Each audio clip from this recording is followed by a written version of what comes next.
అందరికీ నమస్కారం అండి. వైసీపీ వాళ్ళు మెడికల్ కాలేజీల పేరుతో కొత్త నాటకానికి తెరతీశారు. గొర్రెతోలు కప్పుకున్నటువంటి తోడేళ్లలాగా ప్రజలని వంచడానికి, నమ్మించడానికి వైసీపీ నేతలు పోటీ పడుతున్నారు. వైసీపీ నేతలు ఎన్ని నాటకాలు ఆడినా, ఎన్ని వేషాలు వేసినా ప్రజలు నమ్మే పరిస్థితుల్లో లేరనే విషయాన్ని తెలుసుకోవాలి.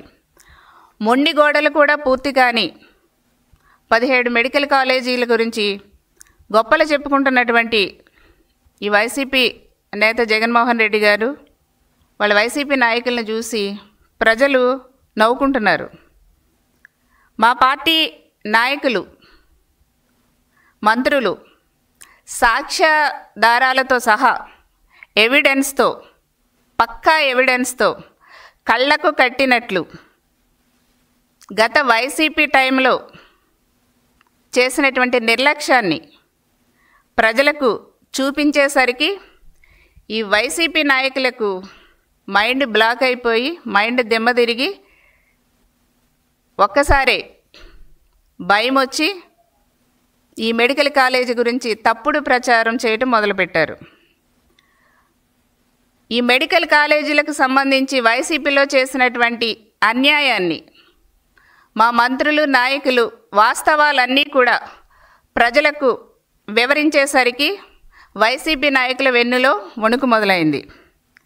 గత 2 రోజుల నుంచి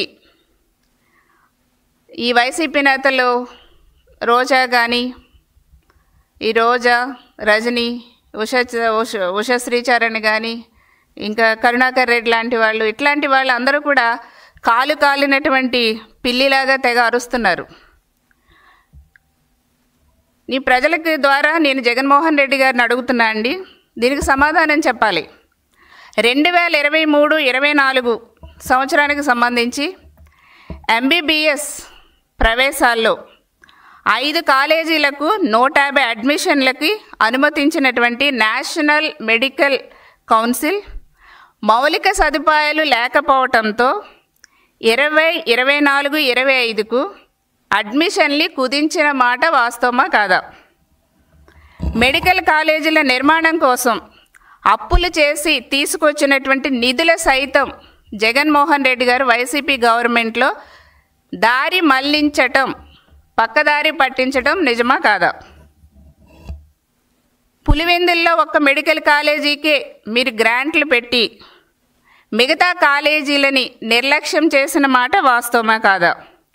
కనీసం 15%, 20% కూడా ఖర్చు పెట్టకుండా మిగతా కాలేజీలను మీరు పక్కన పెట్టిన విషయం వాస్తవమా కాదా? వివక్ష చూపించింది ఎవరు? జగన్మోహన్ రెడ్డి గారు, మీరు కదా, వైసీపీ గవర్నమెంట్ కదా. కేంద్రం ఇచ్చినటువంటి నిధులు, మెడికల్ కాలేజెస్కి సంబంధించి కేంద్రం ఇచ్చినటువంటి నిధులు దారి మళ్లించడంతో 2000కు పైగా విద్యార్థులు ఎంబీబీఎస్ సీట్లు కోల్పోయిన విషయం వాస్తవమా కాదా? 17 మెడికల్ కాలేజీల నిర్మాణానికి 17% నిధులు కూడా ఖర్చు చేయకుండా కాలేజీలు కట్టేశామంటూ తప్పుడు ప్రచారం చేసుకున్నటువంటి విడుదల రజని, రోజాని ఏమనాలండి? వేరే బిల్డింగ్లను చూసి కాలేజెస్ కట్టేశామనేసి తప్పుడు ప్రచారాలు చేస్తుంది మీరు కాదు. 2014-19 సంవత్సరంలో భూములు కేటాయించి కేంద్రం నుంచి అన్ని అనుమతులు కూడా తీసుకొచ్చి చాలా స్పీడ్గా మంగళగిరిలో ఎయిమ్స్ను పూర్తి చేసి మేము అక్కడ అన్ని సదుపాయాలు కల్పించి చక్కగా మంచి ఒక ఆల్ ఇండియా మెడికల్ సైన్సెస్ కాలేజీని పూర్తి చేస్తే చంద్రబాబు నాయుడు గారు ప్రజలందరికీ కూడా ఎయిమ్స్ని అందుబాటులోకి ఆనాడు తీసుకొస్తే, తర్వాత వచ్చినటువంటి వైసీపీ గవర్నమెంట్ 2019 నుంచి 24 మధ్య ఆ మంగళగిరిలో ఉన్నటువంటి ఎయిమ్స్ హాస్పిటల్కి, ఆ పేషెంట్లకి, హాస్పిటల్కి సంబంధించినటువంటి అక్కడ ఉన్నటువంటి పేషెంట్లకి ఎవ్వరికీ కూడా కనీసం మంచినీళ్ళ సదుపాయం కూడా మీరు కల్పించారా? మంచినీళ్ళు కూడా అందుబాటులో లేకుండా పేషెంట్లు నానా అవస్థలు పడేలా చేసింది వైసీపీ గవర్నమెంట్లో కాదా? మళ్ళా కూటమి ప్రభుత్వం వచ్చిన తర్వాత 6 నెలల్లోనే వితిన్ షార్ట్ పీరియడ్లో మేము అక్కడ అన్ని ఫెసిలిటీస్ కూడా ఏర్పాటు చేసి అక్కడ వచ్చినటువంటి రోగులకి ప్రజలందరికీ కూడా అన్ని సౌకర్యాలు కల్పించాం కదా. మీరు ఎంత స్వార్థంగా చంద్రబాబు నాయుడు గారి టైంలో ఎయిమ్స్ తీసుకొచ్చి అక్కడ ఎయిమ్స్ హాస్పిటల్ ఏర్పాటు చేసి ప్రజలకి అందరికీ మంచి హాస్పిటల్ అందుబాటులోకి తీసుకొస్తే, కుట్రతో స్వార్థపూరితంగా వైసీపీ గవర్నమెంట్ వచ్చిన తర్వాత చంద్రబాబు నాయుడు గారికి పేరు రాకూడదనే ఉద్దేశంతో మీరు అక్కడ వసతులన్నీ కట్ చేసి అక్కడ ఇబ్బందులు పెట్టిన మాట వాస్తవం కదా. ఇన్ని కబుర్లు చెప్తున్నారు, ఓ పొలోమని కాలిన పిల్లిలా మాట్లాడేస్తున్నారు వీళ్ళందరూ. మహిళా నేతలు, ద గ్రేట్ మహిళా నేతలు రోజా కానీ రజనీ కానీ మిగతా వాళ్ళందరూ ఎక్సెట్రా. ఏమండి, రాజకీయ ప్రయోజనాల కోసం తల్లిని బయటికి లాగేస్తే మీరెవరైనా మాట్లాడారా కనీసం? స్వయంగా విజయమ్మ గారు నన్ను రోడ్డుకి లాగారు వాళ్ళ రాజకీయ ప్రయోజనాల కోసం అనేసి విజయమ్మ గారు స్వయంగా చెప్తే, మీరు మహిళా నేతలు కదా, ద గ్రేట్ మహిళా నేతలు వైసీపీలో, మీరు కనీసం విజయమ్మ గారికి ఒక మహిళకి ఏమైనా సపోర్ట్ చేశారా? ఒక మహిళకి అన్యాయం జరిగింది అనేసి ఆమెను బయటికి గెంటేస్తే అన్యాయం చేశారని టీవీ డిబేట్లో ఇదే సోషల్ మీడియాలో ఇదే మీడియాలో కనీసం ఆమెకు సపోర్ట్ చేశారా? మీరు మాట్లాడేస్తున్నారు. విజయమ్మ గారి విషయంలో ఎందుకు ముందుకు రాలేదు మీరు? జగన్మోహన్ రెడ్డి గారు సొంత తల్లిని చెల్లిని బయటికి గెంటేస్తే ఎందుకు మీరు ఒక మహిళా నేతలుగా సపోర్ట్ చేయలేదు మహిళలకి? మీరు మాట్లాడేస్తున్నారు ఈ రోజున. జన్మనిచ్చినటువంటి తల్లిని కూడా గౌరవించకుండా కోర్టుకి లాగి తల్లిని అవమానిస్తే మా పార్టీ మహిళా నేతలుగా ఉండి మీరు స్పందించలేదు, మాట్లాడలేదు. మళ్ళీ మీరందరూ కూడా ప్రజల గురించి ప్రజలకు మేలు చేస్తామనేసి మీరు మాట్లాడతారు. సరస్వతి పవర్లో ప్రధాన వాటాదారుగా ఉన్నటువంటి వైఎస్ విజయమ్మ గారిని అక్రమంగా బయటకు నెట్టేస్తే ఆమెను రోడ్డు మీద పడేస్తే మహిళా నేతలుగా మీరు ఏమీ మాట్లాడకుండా ఈ రోజున ఏం మాట్లాడుతున్నారండి? నోటికి ఏదొస్తుంది మాట్లాడేస్తున్నారు. వైఎస్ విజయమ్మ గారు వేసినటువంటి పిటిషన్పై మీరు స్పందించాలి. మీకు మహిళల పట్ల మీకు ఏమన్నా అభిమానం ఉంటే, మహిళలకు సపోర్ట్ చేయాలంటే వైఎస్ విజయమ్మ గారికి సపోర్ట్ చేయండి. మీరు అట్లా చేయకుండా నోటికి ఏదొస్తుంది రోజా మాట్లాడేస్తుంది. ఏదో మాట్లాడుతుంది. మొన్న 15 రోజులకు ఒకసారి ఏఐజీ హాస్పిటల్కి వెళ్తారు, లేకపోతే ఏంటంటో మాట్లాడేస్తుంది. ఏం మాట్లాడుతున్నావు? అనారోగ్యాలు ఏమైనా చెప్పొస్తాయా మనుషులకి? మరి మనకి ఒంట్లో బాగాలేనప్పుడు హాస్పిటల్కి వెళ్తావా? ఎక్కడికి వెళ్తావు నువ్వు? మరి నువ్వు చెన్నై హాస్పిటల్కి వెళ్తున్నావు కదా, నువ్వు మందులు వేసుకోకుండా బయటికి రాలేవు కదా. ప్రతిదీ కూడా ఆలోచించి మాట్లాడాలి. పబ్లిసిటీ పిచ్చితో నోటికి ఏదొస్తే అదే మాట్లాడేసి పెద్ద చిన్న తారతమ్యాలు లేకుండా మాట్లాడకూడదు. విలువలను కాపాడుకోవాలి, గౌరవించాలి. సబ్జెక్ట్ పరంగా ఎక్కడ తప్పు జరిగిందంటే చెప్పండి, స్వీకరిస్తాం. దానికి సంబంధించినటువంటి మీకు ఏ ఆన్సర్ కావాలో ప్రభుత్వం ద్వారా మేము తెలియపరుస్తాం. అంతే తప్ప పర్సనల్గా మాట్లాడేసి ఇష్టమొచ్చిగా క్యారెక్టర్ అసాసినేషన్ చేసేలా మాట్లాడేయటం, ఏదో నోరు ఉంది కదా అనేసి ఏది పడుతుంది మాట్లాడేయటం, సోషల్ మీడియా చేతిలో ఉంది కదా అనేసి తప్పుడు ప్రచారాలు చేసేద్దామని చూస్తూ కూటమి ప్రభుత్వం ఊరుకోదు. మీ తుప్పు రాగొడతాం. ఈరోజున ఏం మాట్లాడుతున్నారండి మీరు? మిమ్మల్ని పాతాళంలోకి 11 సీట్లతో తొక్కేశారు ప్రజలు. అది గుర్తుపెట్టుకోండి, బుద్ధి తెచ్చుకోండి. ఈరోజున ఏదో మాట్లాడుతున్నారు. జగన్మోహన్ రెడ్డి గారు కట్టినటువంటి మెడికల్ కాలేజెస్ చూసి ఆహా ఓహో అని ప్రజలు అనుకుంటున్నారనేసి మాట్లాడుతున్నారు. ఎక్కడ కట్టారమ్మా? అలా కడితే ఎన్ఎంసి నేషనల్ మెడికల్ కమిషన్ వచ్చి ఇక్కడ ఎట్లాంటి కట్టడాలు లేవు, ఎట్లాంటి ఇన్ఫ్రాస్ట్రక్చర్ లేదు అనేసి ఎందుకు రిఫ్యూజ్ చేశారు? ఒకసారి ఆలోచించండి, గుర్తు తెచ్చుకోండి. మైండ్ దగ్గర పెట్టుకుని మాట్లాడండి. ఎందుకు ఎన్ఎంసీ రిఫ్యూజ్ చేశారు? మీరు సరిగ్గా పనిచేయలేదు కాబట్టే కదా.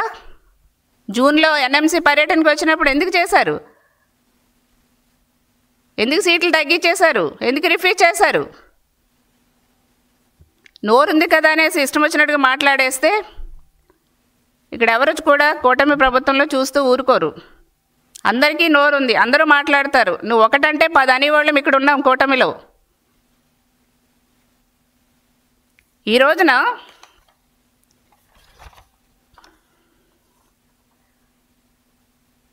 రాజకీయ కక్షలతో సంస్థలను తరిమేసే మీలాంటి ప్రభుత్వం కాదు ఈ కూటమి ప్రభుత్వం.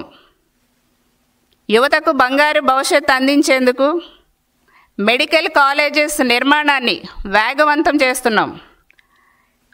ప్రజలందరికీ కూడా తెలియజేస్తున్నానండి, రాష్ట్రాన్ని అన్ని రకాలుగా దోచేసి అన్ని రకాలుగా నట్టేట ముంచేసి వైసీపీ వాళ్ళు వెళ్ళిపోయారు. దాన్ని అంతా కూడా మనం సెట్ చేసి ప్రజలకు అందరికీ కూడా అభివృద్ధి సంక్షేమ కార్యక్రమాలు అందించాలంటే మనకి చాలామంది కూడా సపోర్ట్ చేయాలి. వ్యాపారవేత్తలు కానీ అందరి దగ్గర నుంచి కూడా మనం సపోర్ట్ తీసుకుంటాం. ఆ విధంగానే ఈ పీపీపీ విధానంలో అయితేనే మనము ఇవన్నీ కూడా కట్టగలుగుతాం, ముందుకు తీసుకువెళ్ళగలుగుతాం. ఈ రోజున ఈ పీపీపీ అంటే ఏంటో తెలియని వాళ్ళు కూడా కట్టుకథలు చెప్పి ఏదేదో మాట్లాడుతున్నారు. ప్రతి కుటుంబానికి కూడా భరోసా ఇచ్చి, ప్రతి వ్యక్తికి కూడా రక్షణ ఇచ్చి, ప్రతి రోగికి కూడా నాణ్యమైనటువంటి వైద్యం అందించటమే కూటమి ప్రభుత్వం యొక్క లక్ష్యం. ఎన్ని అడ్డంకులు వచ్చినా, వైసీపీ లాంటి వాళ్ళు ఎన్ని దుష్ప్రచారాలు చేసినా ప్రజలందరికీ కూడా మెరుగైన వైద్యం, యువతకు నాణ్యమైనటువంటి విద్య అందించటంలో ఈ కూటమి ప్రభుత్వం వెనుకాడదు అనేసి కూడా నేను ఈ సందర్భంగా తెలియజేస్తున్నానండి. అంతేకాకుండా ఒకసారి ఆలోచిస్తే రాజకీయాల్లో కూడా 2 రకాల మనుషులు ఉంటారండి. ఒకటి ప్రజలకి అభివృద్ధి సంక్షేమ కార్యక్రమాలు చేసి ప్రజలకి సేవే లక్ష్యంగా పనిచేసే వాళ్ళు ఒక టైప్ అయితే, ప్రజలని నిర్లక్ష్యం చేసి వాళ్ళ సొంత లాభం మాత్రమే చూసుకుని దోచుకునే వాళ్ళు మరొక టైప్ ఉంటారు. అలా దోచుకునేది వైసీపీ వాళ్ళు. ప్రజల కోసం 24 గంటలు పనిచేసి ప్రతి కుటుంబం ఆరోగ్యంగా ఉండాలి, చదువుకోవాలి, వాళ్ళ కాళ్ళ మీద వాళ్ళ నిలబడాలి, సంతోషంగా ఉండాలని ఆకాంక్షించే ఒక గొప్ప ముఖ్యమంత్రి గౌరవ చంద్రబాబు నాయుడు గారు. ఆయన ఏ విలువలతో కూడినటువంటి రాజకీయాలు చేసి రాష్ట్ర అభివృద్ధిని సంక్షేమాన్ని ముందుకు తీసుకెళ్లారో, ఎంత మానవతా దృక్పథంతో ప్రజల కోసం ఆలోచించి సేవ చేస్తూ ముందుకు వెళుతున్నారో, అదే బాటలో మన గౌరవ మంత్రివర్యులు నారా లోకేష్ బాబు గారు కూడా ముందుకు వెళుతున్న విషయాన్ని కూడా నేను తెలియజేస్తున్నానండి. సేవ అంటేనే నారా చంద్రబాబు నాయుడు గారు ఇప్పుడు ఆయన అడుగుజాడల్లో ఆయన విలువల్ని పుణికిపుచ్చుకున్నటువంటి నారా లోకేష్ బాబు గారు. ఎందుకంటే అండి, ఏ కష్టం వచ్చినా కూడా అందరికీ కూడా ఇమీడియట్గా ట్విట్టర్లో ఏ కష్టం చెప్పినా ఇమీడియట్గా స్పందిస్తున్నారు లోకేష్ బాబు గారు. సోషల్ మీడియాలో ఎక్కడ ఏ కష్టం ఎవరికి వచ్చినా సరే ఒక మెసేజ్ పెడితే చాలండి, లోకేష్ బాబు గారు ఇమీడియట్గా స్పందించి వాళ్ళకి ఇమీడియట్గా వాళ్ళ టీం ద్వారా వాళ్ళకి సహాయం చేస్తున్నారు. అన్ని రకాలుగా వాళ్ళకి అండదండలుగా నిలుస్తున్నారు లోకేష్ బాబు గారు. ఈ రోజున రాష్ట్రం కూటమి ప్రభుత్వం వచ్చిన తర్వాత సంవత్సరంలోనే ఇచ్చినటువంటి హామీలన్నీ కూడా చాలా దిగ్విజయంగా పూర్తి చేశాం. సూపర్ 6 సూపర్ హిట్ కార్యక్రమాలు చాలా సక్సెస్ అయినాయి, సూపర్ 6 సూపర్ హిట్ అయినాయి. ఇలా సూపర్ 6 సూపర్ హిట్ చేసినటువంటి ప్రజలందరికీ సపోర్ట్ చేసిన కూటమి ప్రభుత్వానికి సక్సెస్ చేసిన ప్రజలందరికీ కూడా శిరస్సు వంచి పాదాభివందనం తెలియజేస్తున్నామండి. ఈ సూపర్ 6 సూపర్ హిట్ ఒక మంచి కార్యక్రమాన్ని సక్సెస్ని మేము అనంతపురంలో చాలా భారీగా కండక్ట్ చేయటం జరిగింది. అదే సమయాన మన నేపాల్లో దురదృష్టవశాత్తు మన తెలుగు ప్రజలందరూ కూడా అక్కడ చిక్కుకున్నారు. అక్కడ జరుగుతున్నటువంటి గొడవల్లో మన ప్రజలందరూ కూడా అక్కడ చిక్కుకున్నటువంటి పరిస్థితి బాధాకరమైనటువంటి పరిస్థితి. అంత ప్రతిష్టాత్మకరమైనటువంటి సూపర్ 6 సూపర్ హిట్ కార్యక్రమానికి కూడా లోకేష్ బాబు గారు వెళ్లకుండా ఆర్టీఏజ్లోనే ఉండి అన్నీ కూడా మానిటరింగ్ చేసుకుంటూ ముందు ప్రజలకి సేవ చేయాలి, ప్రజలని సురక్షిత ప్రాంతానికి వాళ్ళ ఇంటికి తీసుకురావాలి, మెయిన్ ఇది ఇంపార్టెంట్ అనేసి ఆయన మొత్తం అక్కడే ఉండి డే అండ్ నైట్ అక్కడే ఉండి మానిటరింగ్ చేస్తూ ఎప్పటికప్పుడు వీడియో కాల్ చేస్తూ నేపాల్లో ఉన్నటువంటి మన తెలుగు ప్రజలను అందరితో కూడా వీడియో కాల్స్లో మాట్లాడుతూ వాళ్ళకి ధైర్యాన్ని ఇస్తూ ఒక స్ఫూర్తినిస్తూ వాళ్ళు టెన్షన్ పడకుండా చేసి వాళ్ళందరికీ కూడా ప్రత్యేకమైనటువంటి హెలికాప్టర్ని రెడీ చేసి ఫ్లైట్ రెడీ చేసి వాళ్ళందరినీ చక్కగా మన రాష్ట్రానికి వాళ్ళ సురక్షిత ప్రాంతాలకి తీసుకొచ్చి వాళ్ళ సొంత గ్రామాలకి తీసుకొచ్చి వాళ్ళ కుటుంబాల్లో ఆనందం నింపినటువంటి వ్యక్తి, ఒక గొప్ప మానవతామూర్తి మన ఐటీ మంత్రి వారి లోకేష్ బాబు గారండి. మరి మా అందరి తరపున కూడా లోకేష్ బాబు గారికి కృతజ్ఞతలు తెలియజేస్తున్నాం. సేవ అంటే అదండి. ఒక రాష్ట్రానికి మన కూటమి ప్రభుత్వం వచ్చిన తర్వాత ఇన్ని కార్యక్రమాలు సక్సెస్ చేశారు ప్రజలు. ఇంత ఒక భారీ మీటింగ్ పెట్టుకుంటే దాన్ని కూడా పక్కన పెట్టి కష్టాల్లో ఉన్నటువంటి ప్రజలు, ఇబ్బంది పడుతున్నటువంటి ప్రజలని క్షేమంగా మన రాష్ట్రానికి తీసుకువచ్చి వాళ్ళ కుటుంబానికి వాళ్ళ ఇంటి దగ్గర వదిలివేయాలి, వాళ్ళ ఇంటికి చేర్చాలి అని ఒక లక్ష్యాన్ని పెట్టుకుని పనిచేశారు చూడండి. అది సేవ అంటే. నిజంగా నేపాల్ నుంచి ఫ్లైట్లో వచ్చినటువంటి ప్రజలందరూ కూడా వాళ్ళ కుటుంబ సభ్యులతో కలిసి ఆనందం పంచుకుంటుంటే ఈ జన్మకి ఇంతకన్నా మన సేవ ఏముంటుందండి? ఈ రోజున ఆ ప్రజలు చెప్తున్నటువంటి మాటలు మాకు ఎంతో ధైర్యాన్ని ఇచ్చారు. ఎప్పటికప్పుడు మాతో మాట్లాడి మాకు ధైర్యాన్ని ఇచ్చి మమ్మల్ని క్షేమంగా ఇంటికి తీసుకొచ్చారు. నిజంగా మా కుటుంబాలతో మేము కలుస్తామని అనుకోలేదు అసలు. లోకేష్ గారు మాకు చాలా చాలా హెల్ప్ చేశారు. ఇట్లాంటి నాయకులు కావాలి మనకి. రాష్ట్ర ప్రజలకు ఇట్లాంటి నాయకులే కావాలి, ఇట్లాంటి లీడరే కావాలి అని ఈ రోజున ప్రజలు చెప్తుంటే ఇంకెంతకన్నా సేవ ఏముంటుందండి? సెలబ్రేషన్స్ పక్కన పెట్టి సేవకి, ప్రజల సేవకి ఇంపార్టెన్స్ ఇచ్చారు లోకేష్ బాబు గారు. వైసీపీ టైంలో ఇలాంటి ఇబ్బందులు జరిగినప్పుడు కనీసం స్పందించారా మీరు? ఎవరింట్లో వాళ్ళు దాక్కున్నట్టున్నారు. ఎక్కడ రెస్పాండ్ అయ్యారు చూపించండి. ప్రజల్ని ఎక్కడ ఆదుకున్నారు బయటికి తీయండి. మీరండి మాట్లాడుతున్నారు కూటమి ప్రభుత్వం గురించి, మా చంద్రబాబు నాయుడు గారి గురించి, మా లోకేష్ బాబు గారి గురించి, పవన్ కళ్యాణ్ గారి గురించి. మీరా మా గురించి, కూటమి ప్రభుత్వం గురించి మాట్లాడేది? మారండి. మిమ్మల్ని 11 సీట్లతో పాతాళంలోకి తొక్కేశారు ప్రజలు.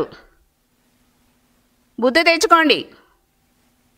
మీరు చేసినటువంటి తప్పిదాల వల్లే మెడికల్ సీట్స్ తగ్గిపోయినాయి జగన్మోహన్ రెడ్డి గారు.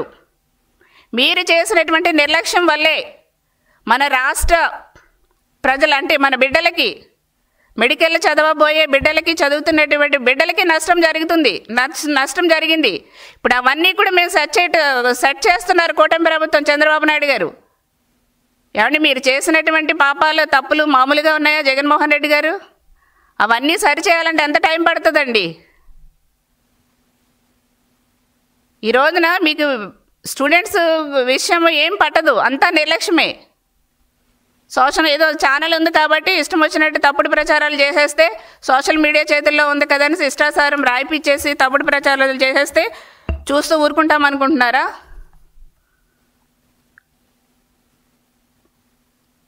ప్రజల కోసం ఏర్పాటు చేసే, మన బిడ్డల కోసం ఏర్పాటు చేసే మెడికల్ కాలేజెస్ మీరు నిర్లక్ష్యం చేశారు. ఋషికొండ ఆ లగ్జరీ బిల్డింగ్ కోసం పెట్టినటువంటి ఖర్చు ఈ మెడికల్ కాలేజీ కోసం పెట్టుంటే కొంత అయినా మన బిడ్డలకు న్యాయం జరిగేది కదా జగన్మోహన్ రెడ్డి గారు. దుబారా ఖర్చులు చేసింది ఎవరు? జగన్మోహన్ రెడ్డి గారు. మీ ప్రభుత్వం కాదా? నిర్లక్ష్యం వహించింది ఎవరు? విద్యార్థుల పట్ల, మెడికల్ విద్యార్థుల పట్ల నిర్లక్ష్యం వహించింది ఎవరు? వైసీపీ గవర్నమెంట్ కాదా? ఈ రోజున కూటమి ప్రభుత్వం చిత్తశుద్ధితో ప్రజల అభివృద్ధి సంక్షేమం కోసం పనిచేస్తుంది. నాణ్యమైన విద్య అందించటంలో ముందుంటుంది.